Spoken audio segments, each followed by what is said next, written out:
और आज के इस वीडियो में हम बात करेंगे कोचिया की, जो कि एक बहुत ही खूबसूरत ऑर्नामेंट प्लांट है।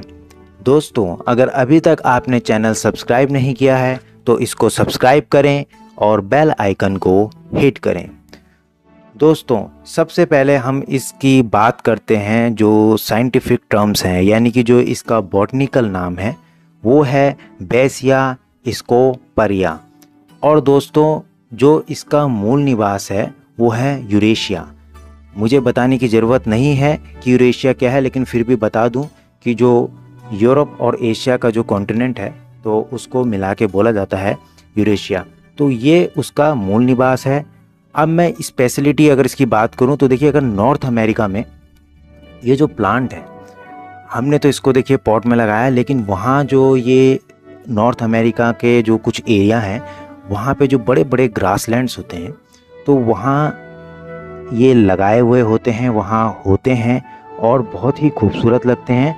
और जो कैटल्स होती हैं जैसे कि शीप वगैरह होती हैं तो ये उनके लिए भी बहुत बढ़िया होता है। दोस्तों, जो इसके कॉमन नाम है तो वो आपको ऑलरेडी पता है कि एक कोचिया नाम इसको बोला जाता है, जो बहुत जगह यूज़ किया जाता है आमतौर पर। लेकिन जो इसके अदर नेम है वो है Mexican fire brush, burning brush और समर साइपरस। देखिए, समर इसको वर्ड इसलिए दिया गया है क्योंकि ये गर्मियों का पौधा है, ये गर्मियों में ही आपको दिखेगा और विंटर्स टाइम में ये नहीं होता है। तो जो इसका जो टाइम पीरियड है, अगर आप मार्केट से सीड्स इसकी ला रहे हैं फिर उनको जर्मिनेट कर रहे हैं, तो जो बेस्ट टाइम होता है आप इसको फरवरी में स्टार्ट कर सकते हैं या फिर मार्च में आप स्टार्ट कीजिए और 1 मंथ में इसकी जो सीड्स हैं वो जर्मिनेट हो जाती हैं और आपके सामने वो प्लांट जो है वो ग्रो करता है। फिर आप उसको ट्रांसफ़र कर दीजिए दूसरे पॉट में। तो आप ऐसे भी कर सकते हैं, लेकिन थोड़ा सा टफ़ होता है सीड्स को जर्मिनेट करना और तो बहुत ही केयर करनी पड़ती है। तो मैं तो आपको रिकमेंड करूँगा कि आप इसको या तो फिर ऑनलाइन या फिर नर्सरी से बाय कर लीजिए। मैं खुद ही इसको बहुत ही सस्ते में लाया था। तो मैं जो ये एक कोचिया का प्लांट था वो 20 रुपीज़ का लाया था। तो आपको भी 10, 20, 30 और ज़्यादा से ज़्यादा होगा तो 50 रुपीज़ का आपकी जो लोकल नर्सरी है वहाँ अवेलेबल हो जाएगा।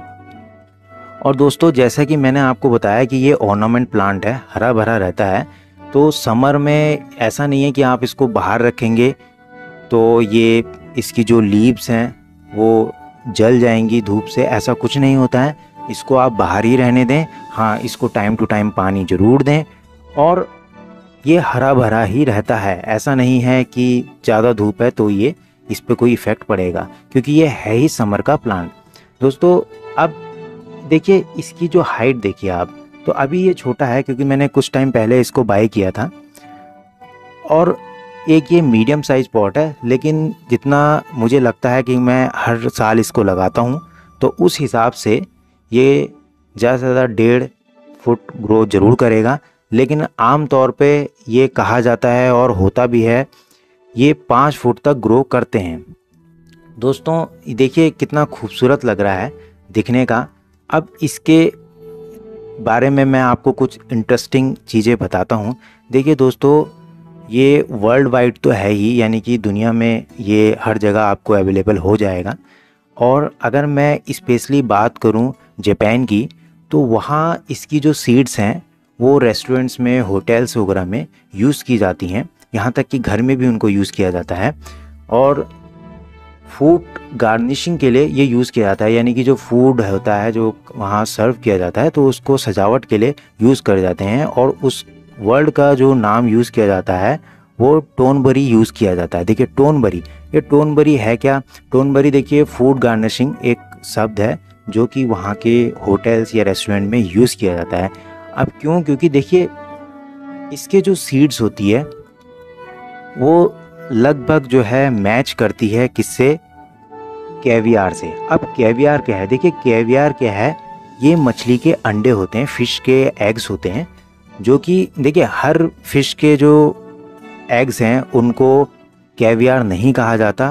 कुछ फ़िश होती हैं, जैसे कि अगर मैं बात करूं स्टर्जन की, तो उसके जो अंडे होते हैं उनको कैवियार कहा जाता है। तो जो इसकी सीड्स होती हैं, अगर आप उनको देखेंगे, उनको ड्राई करने के बाद में उनको आप भिगो के रखें। तो भिगोने के बाद में उनको आपने, जब वो सोक्ड हो जाती हैं तो फूल जाती हैं, और फिर आप उनको अगर हैंड से अगर रब करते हैं और उनको फिर आप बॉईल करते हैं तो आप देखेंगे कि जब उनकी जो स्किन निकल जाती है तो वो हूबहू ऐसा लगता है कि ये फ़िश के एग्स हों, स्टर्जन के।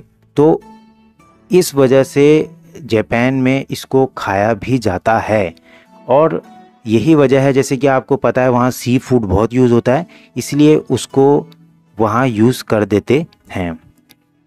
अब दोस्तों चाइनीज़ में अगर मैं बात करूँ तो ट्रेडिशनल मेडिसिन की अगर मैं बात करूँ तो देखिए चाइना में ये मेडिसिन के लिए भी यूज़ किया जाता है, और जो कि कुछ बीमारियां होती हैं, जैसे कि देखिए हाई ब्लड प्रेशर में इसको यूज़ किया जाता है, और मोटापे के लिए भी इसको यूज़ किया जाता है।